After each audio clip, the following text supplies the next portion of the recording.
3,000 ఉన్న కాడ 2,000 చేసిండు. ఇప్పుడు 2,000 చేసిండు. ఎట్లా మేము ఎట్లా బతకాలి, ఎట్లా చావాలి? ఇప్పుడు పంటకి 500 బోనస్ ఇస్తా అని చెప్పింది.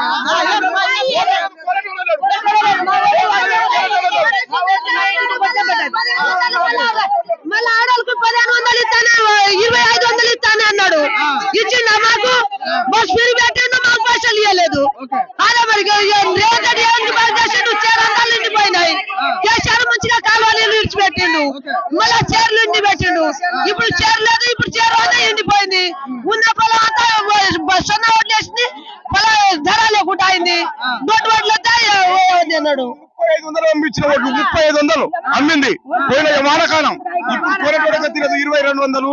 ఇప్పుడు మీకు బోనస్ ఇస్తా అని చెప్పింది. బోనస్ ఒక బోనస్ లేదు, బోనస్ అంటావు. అన్నావు రేవంత్ రెడ్డి కానీ దాటికైనా పోయినా కానీ సీట్ ఎక్కిన తర్వాత ఇక చూపెడతాడు.